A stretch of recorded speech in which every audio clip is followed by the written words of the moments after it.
जय श्री कृष्ण बंधुओं। चैत नवरात्रि के पावन दिन चल रहे हैं और इन दिनों देवी दुर्गा की पूजा आराधना करके मनुष्य अपने सर्वोच्च आध्यात्मिक उन्नति को प्राप्त कर सकता है। इसके अलावा अपने मनोवांछित वर को भी प्राप्त कर सकता है। और नवरात्रि के ऐसे ही 7वें दिन आज हम बात करेंगे माता कालरात्रि के विशेष स्वरूप के बारे में। नवरात्रि के 7वें दिन काल रात्रि की पूजा आराधना करने का विधान है। बताया गया है देवी कालरात्रि अपने नाम के अनुसार ही भयानक रूप धारण करती है। इसका वर्ण रात्रि के समान काला है। उनका स्वरूप अत्यंत भयंकर है। 2 विशेष राक्षसों का वध करने के लिए उन्हें ऐसा स्वरूप धारण करना पड़ा था। और वह राक्षस कौन थे, इसी विषय में आज की कथा में हम श्रवण करेंगे। चैत नवरात्रि के 7वें दिन आइए देवी कालरात्रि की कथा का आरंभ करते हैं।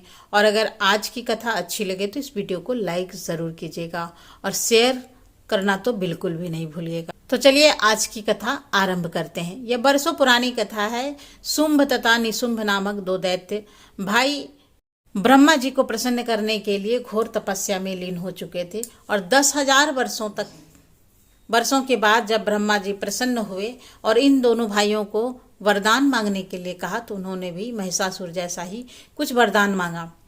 पहले तो इन दोनों ने अमर होने की इच्छा प्रकट की, लेकिन जब ब्रह्मा जी इस वरदान को देने में सक्षम नहीं थे तो इस दोनों ने यह वरदान मांगा कि वे किसी भी पुरुष के हाथ अवध रहेंगे। और स्त्री को शक्तिहीन जानकर शुंभ तथा निशुंभ ने यह वरदान मांगा कि केवल कोई स्त्री ही उनका सर्वनाश कर सकती है। वास्तव में उन्हें किसी भी स्त्री से किंचित मात्र भी भय नहीं था, लेकिन अब उनकी यह धारणा कुछ ही समय में गलत साबित होने वाली थी। ब्रह्मा जी ने तुरंत ही उन्हें यह वरदान प्रदान की और उनके फलस्वरूप उन्होंने तीनों लोकों में त्राही त्राही मचा दी। सभी देवताओं को स्वर्गलोक से बाहर फेंक दिया।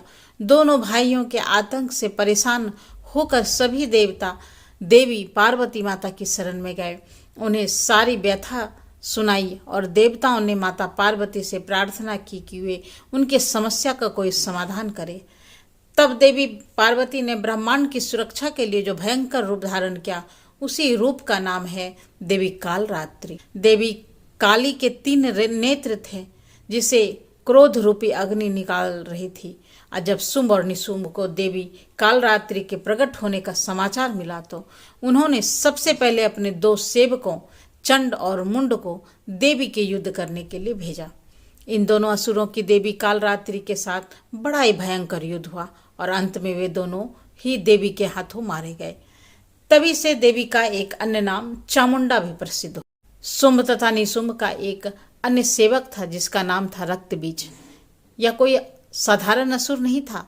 इसे स्वयं भगवान शिव ने वरदान दिया था कि जब भी उसके शरीर से एक भी रक्त की बूंद जमीन पर गिरेगी तो उसमें से असंख्य राक्षस उत्पन्न हो जाएंगे, जो कि रूप और शक्ति में उसके ही समान होंगे। अब देवी काली को रक्त का बीज सामना करना था। दोनों युद्ध भूमि में आमने सामने आ गए थे।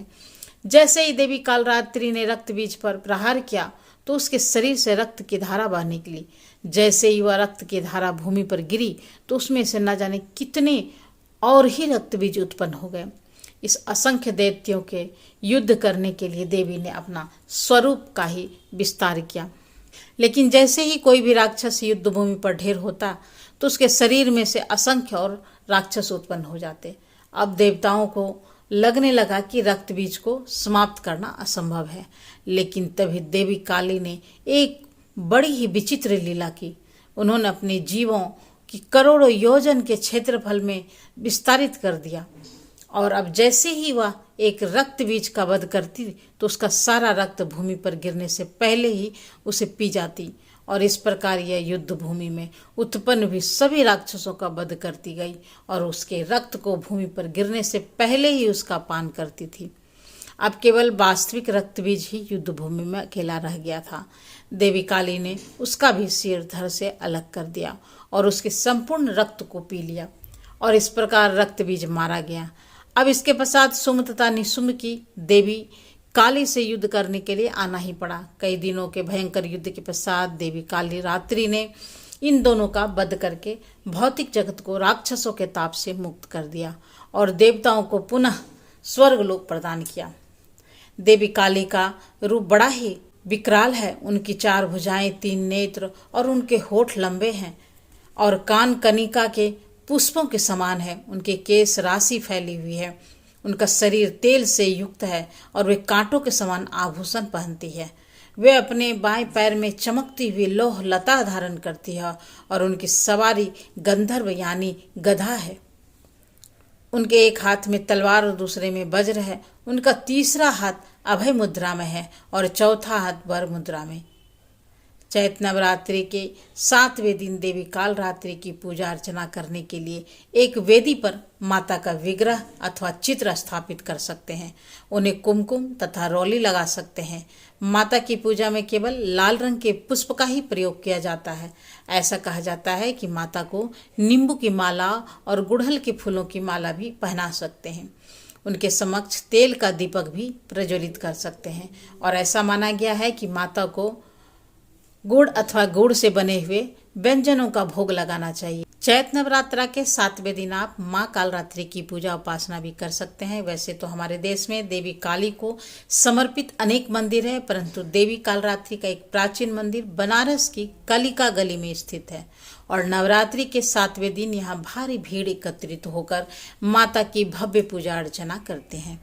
इस दिन माता के दर्शन से सभी मनोकामनाएं पूर्ण होती है, ऐसा स्थानीय लोगों का मानना है। भक्तों का कहना है कि माता कालरात्रि की पूजा अर्चना करने से अकाल मृत्यु का भय भी चला जाता है। और यह थी चैत नवरात्रि के 7वें दिन कालरात्रि की पौराणिक कथा। यह कथा आपको कैसी लगी कमेंट बॉक्स में ज़रूर बताइएगा।